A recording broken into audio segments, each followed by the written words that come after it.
vamos a dar, que donde lo que vamos a destacar en la conferencia es por qué se ha producido la crisis más profunda que hemos tenido en toda la etapa democrática en nuestro país, quiénes han sido los responsables de esa crisis y cuáles son las alternativas finales, es decir, qué hacer para no volver a caer en una situación de esas características, ¿no?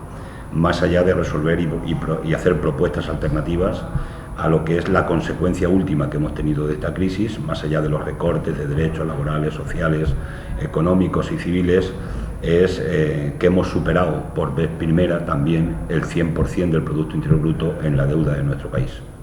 Ese dato es muy importante porque es una consecuencia directa de lo que ha sido toda la política que se ha organizado de la burbuja inmobiliaria en todos estos años y en la burbuja inmobiliaria después del estallido.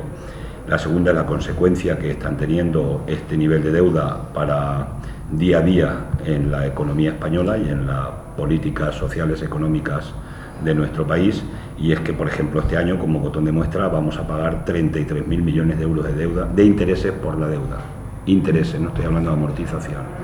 Y, por tanto, estamos hablando de más del 70% de lo que gastamos en educación, para ilustrar lo que significa esta cifra. Y esto, claro, pues es una dependencia económica que tenemos de los especuladores financieros muy alta, porque una parte de esta deuda se ha contraído como consecuencia de los pagos de intereses que hemos hecho a unos acreedores que en una parte importante son banqueros y que han conseguido que paguemos estos intereses como consecuencia de haberles dado el Banco Central Europeo dinero barato para que compraran deuda cara a los países, porque el Banco Central Europeo tiene prohibida por su propia normativa el comprar deuda directa a los estados. Bueno, va a ser un poco lo que va a ser las líneas maestras de la conferencia. La segunda cuestión es que mañana son las marchas por la dignidad. Las marchas por la dignidad, como sabéis, empezaron a raíz de la llegada de Rajoy al gobierno y especialmente de la dureza de las medidas que llevó a cabo y llevó al Boletín Oficial del Estado en el primer decreto que vino a hacer el gobierno y aprobar el Consejo de Ministros, que fue durísimo, que fue cuando congeló el salario mínimo interprofesional, fue cuando fijó 100.000 millones de avales para rescatar a la banca, y luego inmediatamente detrás la reforma laboral. Fruto de todo aquello y la política de recortes trajo como consecuencia la mayor movilización social. Yo creo que las marchas por la dignidad han tenido alguna edición como la de 2014, que ha sido la mayor movilización que se ha producido en España en los últimos años, sin ninguna duda, y era la respuesta a lo que era el ataque continuado que estaba habiendo a los derechos de la ciudadanía.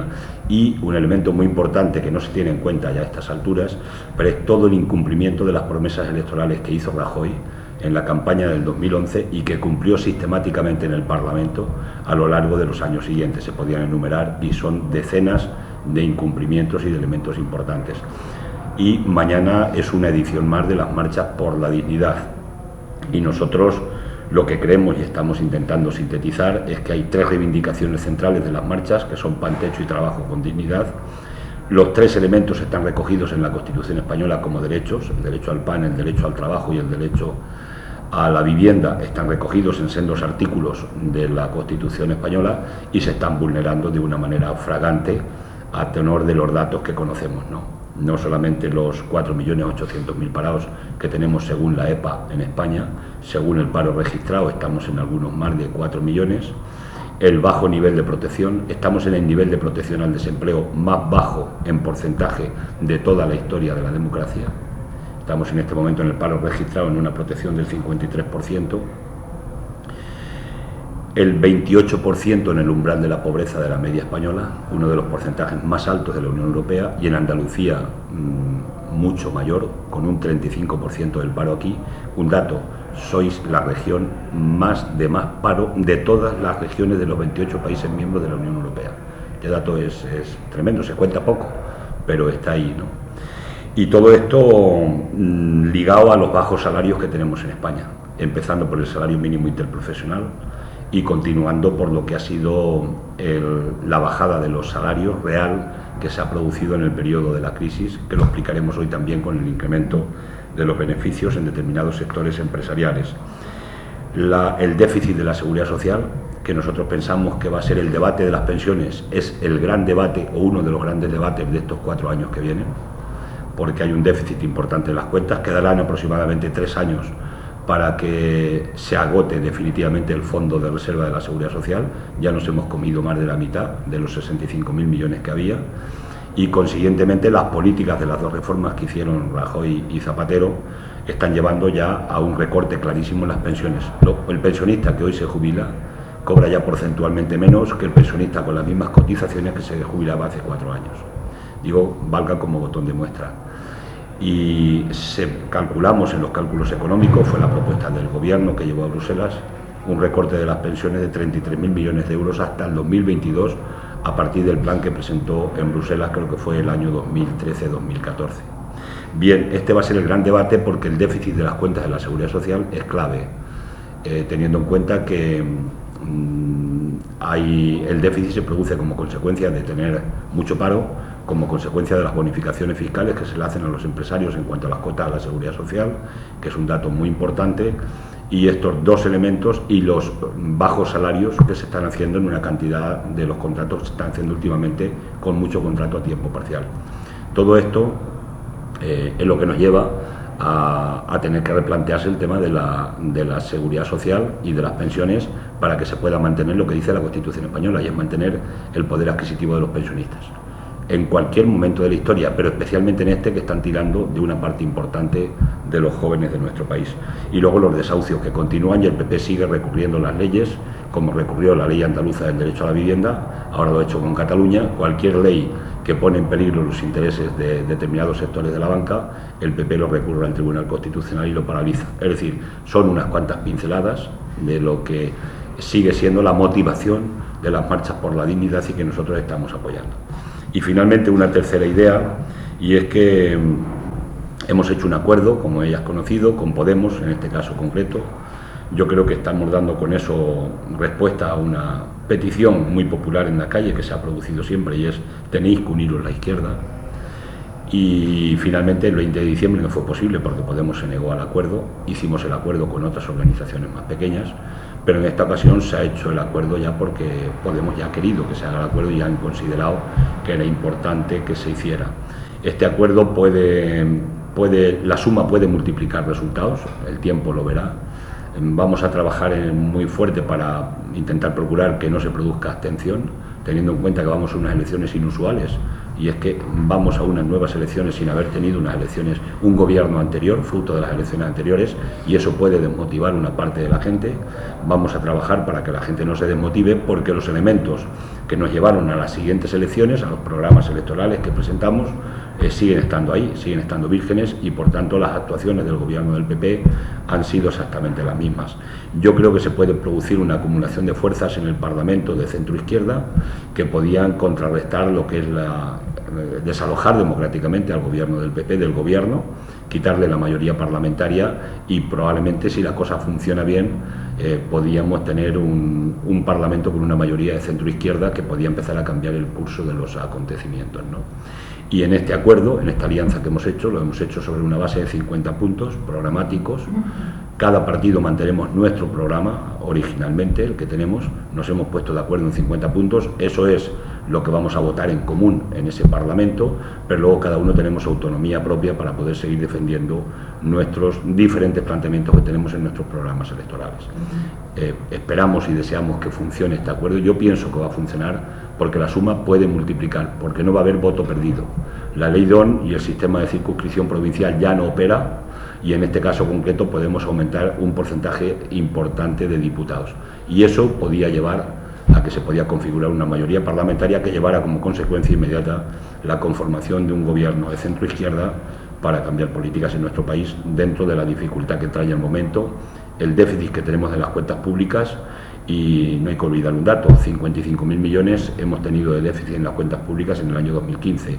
Por tanto, hay que atacar el déficit, en mi opinión, de una manera importante, pero no por la vía de los recortes, sino hay que atacar el déficit por la vía de los mayores ingresos.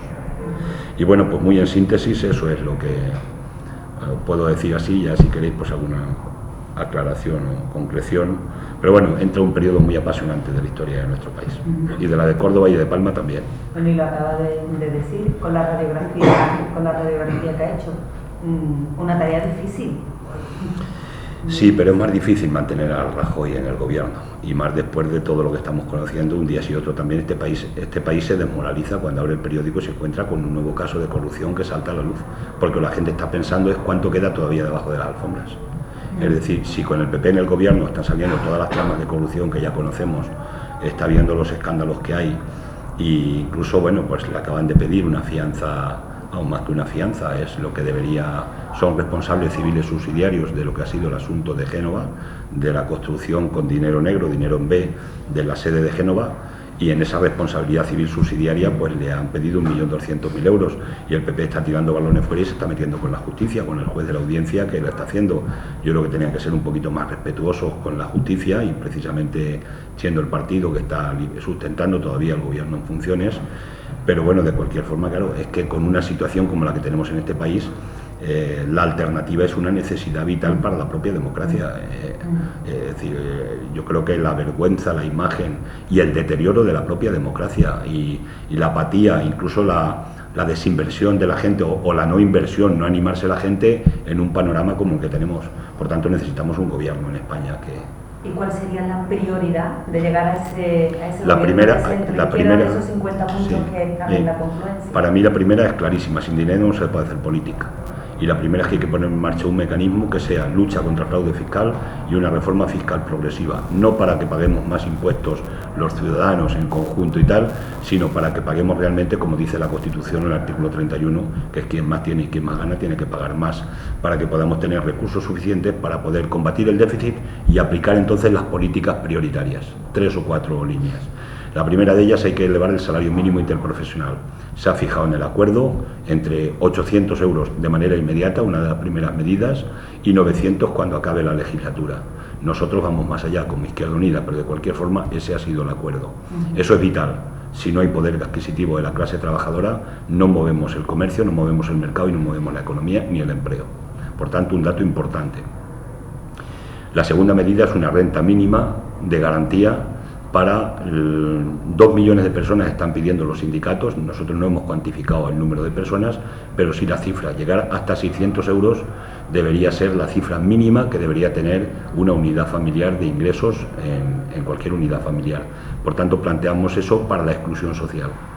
La exclusión social, ya nos ha dado el dato el INE, del 28% en el umbral de la pobreza, es gente que vive por debajo de los 8.000 euros al año, y por tanto la renta mínima de garantía, esa es una de las medidas claves que se tienen que implementar para acabar con lo que es la exclusión social. Ahora bien, teniendo claro una cosa, nosotros no estamos tanto por el subsidio o la ayuda, estamos mucho más por la generación de empleo, para que sea el que genere realmente la actividad a todos los niveles. Pero mientras eso no se produce, la gente no la podemos dejar en la exclusión social.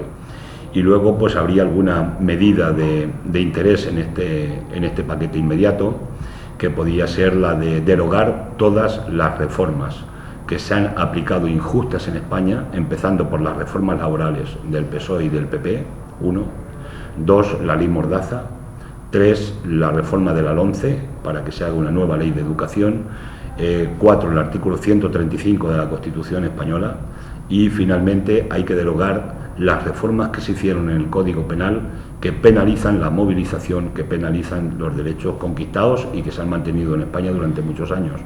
Y un artículo muy importante, el 315.3 del Código Penal, que es con el que han criminalizado a los activistas y a los sindicalistas. El último ejemplo fue el del BUS, que les pedían 66 años de cárcel por la huelga, la participación en la huelga de septiembre, la huelga del 2010 del gobierno de Zapatero, y ese artículo hay que quitarlo porque además es un artículo que violenta directamente lo que son los derechos constitucionales que tenemos del derecho de huelga y de manifestación. Por tanto, estas serían un paquete de medidas iniciales que habría que abordar de manera inmediata en nuestro país. Luego entran elementos como son la restitución de los puestos en sanidad y en educación que se han ido derogando por la vía o anulando por la vía de no restituir la tasa de reposición, solo han restituido una de 10, y bueno, en definitiva es intentar recuperar y rescatar los derechos y los recortes que se han estado haciendo desde el último gobierno de Rodríguez Zapatero hasta nuestros días. Esa es un poco la hoja de ruta y es las medidas prioritarias que se tienen que empezar a trazar. Pero sigo haciendo hincapié en la primera: lucha contra el fraude fiscal. 80.000 millones de fraude fiscal en España no lo soporta este país, y un dato comparado: es el doble de fraude de la media de la Unión Europea. Y estamos planteando una medida muy modesta, que es llegar a la media de la Unión Europea en el fraude fiscal en España. Solo con eso se podían recuperar entre 30 y 40.000 millones de euros en la lucha contra el fraude. Y la reforma fiscal progresiva, por supuesto, hay que anular lo de la SICAP. Bueno, hay todo un paquete de medidas que es para recuperar recursos, para combatir, repito, el déficit, y tener recursos en las cuentas públicas para abordar políticas activas de empleo y políticas de lucha contra la pobreza y la exclusión social. Como coordinador de Izquierda Unida a nivel general, a nivel nacional, nos gustaría preguntarle, les vamos a explicar primero un caso que sucede aquí al lado en Posada, no sé si tendrá constancia, se lo vamos a explicar para que usted lo valore y demás. Resulta que Izquierda Unida tenía 2 concejales con los cuales ha formado cogobierno, en este caso con el Partido Socialista, ha apoyado al gobierno de Emilio Martínez. Pero una disputa interna entre los 2 miembros, Daniel García y Maribel Lucena, por unas grabaciones de a ella para digamos, ponerla, desprestigiarla ante la militancia, pues ha ocasionado una disputa que ha llevado hace 2 meses a que Lucena se pasase al grupo no adscrito y, entre otras cosas, votase con el Partido Popular. Y ayer mismo García ha presentado también su paso al grupo no adscrito. En este sentido, son 2 independientes que estaban por Izquierda Unida, dejan a la formación sin ningún representante en el Ayuntamiento de Posada, y ahora mismo una situación de incomodidad en el gobierno. ¿Cómo valora esta actitud? Es que no sé, sin conocer los detalles es difícil valorar estas situaciones, ¿no? Porque hay que conocerlos más a fondo, porque luego todas estas cuestiones tienen casuísticas distintas y puntos de vista diferentes. Pero sí hay un elemento central, que vale para todo, ¿eh? Y el elemento central es que, en mi opinión, las actas no son de los diputados, ni de los concejales, ni de los alcaldes, no son patrimonio de ellos. Las actas son de las organizaciones, de los movimientos, de la gente que decide poner representantes en las instituciones públicas. Y yo estoy radicalmente en contra de que se cambie la soberanía popular por decisiones unipersonales que se puedan producir en cada una de las instituciones. Madrid, en 2003, se produjo una cosa que se llamó tamallazo. Madrid votó por la izquierda y gobernó la derecha durante una jarta de años, ¿vale? Pero lo más dramático no es que aquello pasó, es que puede volver a pasar. En el Parlamento de España hoy, si hubiera una correlación de fuerzas de 176 diputados y diputadas, con 174 que estuvieran en la otra balanza, derecha, izquierda, siendo muy generoso con la expresión izquierda-derecha en ese sentido, y hubiera un par de diputados que decidieran cambiarse de bando, podían decidir que gobernaran España un grupo determinado de la derecha o un grupo de la izquierda, y las actas no son exclusivamente propiedad ni patrimonio de ninguno de los diputados. Para mí esa es una de las reformas fundamentales que hay que hacer, porque igual que afecta a los diputados, afecta a los diputados de diputaciones, afecta a los diputados de parlamentos, afecta a alcaldes, afecta a concejales, y por tanto creo que hace falta una revisión muy profunda, porque lo que no se puede vulnerar nunca es la soberanía popular. Porque en las decisiones unipersonales puede haber de todo, desde corrupciones individuales a lo que quieras, que es lo que pasó en 2003 en Madrid. Hay que impedir que el poder económico pueda comprar al poder político para cambiar las mayorías del que el pueblo decide en las urnas. ¿Y cómo cree que va a responder, a nivel general, ya hablamos de las elecciones nacionales, el electorado férreo de Izquierda Unida con esta unión, Izquierda Unida Podemos? Nuestra gente es una gente muy militante, es una gente generosa. Yo creo que hemos hecho un acuerdo donde la generosidad de Izquierda Unida me parece que está... Lo he dicho hoy, se puede escribir con mayúsculas la generosidad de Izquierda Unida en este acuerdo, pero entendimos y hemos entendido que el acuerdo era necesario para las clases populares, las clases trabajadoras y la mayoría social de nuestro país, y la respuesta de nuestra organización, pues no cabe ninguna duda que va a ser volcarse en el acuerdo, porque lo que nos importa y lo que nos interesa es que consigamos una mayoría parlamentaria suficiente para empezar a cambiar en positivo la vida de la gente. Eso está por encima de cualquier otro planteamiento. Y repito, aunque pueda haber opiniones que puedan discrepar, que tal, al final nuestra gente termina cerrando filas, porque somos gente de compromiso con nuestra clase y la clase trabajadora y la mayoría social. Cuando dice que la suma puede multiplicar... La suma puede multiplicar. Pues te lo cuento inmediatamente. La suma de los votos en 20 de diciembre del 2015, de Podemos y de Izquierda Unida Unidad Popular daban automáticamente 14 diputados y diputadas más en el Parlamento de España entre las dos fuerzas políticas. Y es más, si hubiéramos sido desunidos en esta ocasión, mi opinión es que Podemos hubiera perdido influencia, nosotros hubiéramos ganado, hubiéramos tenido un grupo parlamentario, pero juntos hubiéramos sumado menos diputados que los diputados que podemos tener y diputados o escaños, por no utilizar ninguna expresión masculina, escaños en el Parlamento que hubiéramos conseguido de una manera individual. Por tanto, esa es la razón por la que decimos que la suma multiplica. Pero además hay un efecto clarísimo que se produce, y es que todos los sectores de la gente que dice no voto porque la izquierda no os unís, estáis siempre separados y tal, ese efecto se puede combatir. Y luego el voto útil, que se ha dicho siempre, el famoso voto útil, vamos a votar al PSOE porque Izquierda Unida no elige el diputado y para que no entre uno de la derecha ponemos a un socialista y tal, eso ya no opera en esta ocasión, porque la suma de los votos hace ya inútil lo que es la posición de decir hablar del voto útil. Por tanto, por eso decimos que la suma puede multiplicar en este caso. ¿La marcha por la dignidad va a servir de termómetro para el resultado electoral? A mí me gustaría que fuera muy potente. Lo que pasa es que nos pusimos un techo muy alto, que fue la marcha de marzo del 2014. Y las marchas por la dignidad que se han hecho posteriormente, ha habido una desmovilización social y eso no es bueno para un país y para moverse a la izquierda. Yo creo que en eso no se puede sustituir nunca lo que es la voluntad de la gente y la manifestación de la gente y la movilización, no se puede sustituir por platos de televisión. Es un error desde mi punto de vista y por tanto yo deseo que la marcha sea potente y sea importante, porque si no hay movilización social va a ser muy difícil que después se pueda desarrollar políticas de un gobierno cuando se toquen los intereses del poder real de nuestro país. Para tocar el interés real de la especulación, de los privilegiados, de los que están haciendo, de las barbaridades que conocemos, joder. El presidente de Iberdrola 46.000 euros día tenía como dividendos el último semestre del 2015. Esto no tiene nombre, estamos hablando de 46.000 euros cada día. Bueno, pues por poner un botón de muestra, esto es insoportable, insostenible, pero cuando se toque ese poder y se toquen los poderes de los privilegios, el pueblo tiene que estar movilizado para poder de alguna manera desarrollarlo y llevarlo a los boletines oficiales del Estado. Un pueblo desmovilizado es muy difícil que pueda combatir al poder económico real que lleva muchísimos años pues aprovechándose y aprovechando una situación de dominio sobre la mayoría de la gente. Por tanto, espero que la realidad pueda coincidir con mi deseo, pero en eso estamos.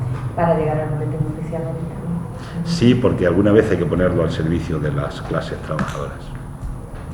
Y el boletín oficial del Estado, con Rajoy en el gobierno, ha estado puesto al servicio de la oligarquía, de la banca y de los grandes intereses de este país. De los intereses de unos cuantos, de muy pocos, pero no al servicio de los intereses de la mayoría.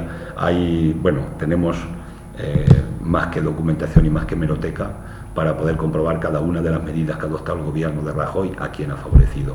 La creación del Banco Malo, que favoreció únicamente a los fondos buitre por la vía de la Sareb, la modificación que se hizo de todo el sistema eléctrico, que favoreció únicamente a los accionistas de las eléctricas, la modificación que se hizo con la propia LONCE, que favoreció a los intereses de la patronal católica dentro del sector privado de la educación, desde el rescate a la banca, que favoreció exclusivamente a los grandes banqueros que se han comido las cajas de ahorros y además algunas baratas. El Sabadell compró por €1 CaixaBank, por poner un botón de muestra, ¿no? Es decir, no ha habido ni una sola de las medidas que ha adoptado el gobierno de Rajoy que no haya hecho para defender los intereses de la gran patronal. Las reformas laborales fueron evidentes, son reformas laborales que respondieron favorablemente a los intereses de la COE, pero que no respondían favorablemente a los intereses de los trabajadores, ¿no? Es decir, podemos sacar una retahíla de leyes. Lo hemos vivido en primera línea en estos 4 años en el Parlamento y por eso cuando decimos hay que poner el boletín oficial del Estado al servicio de la mayoría social y de la clase trabajadora es que no se ha puesto, al contrario.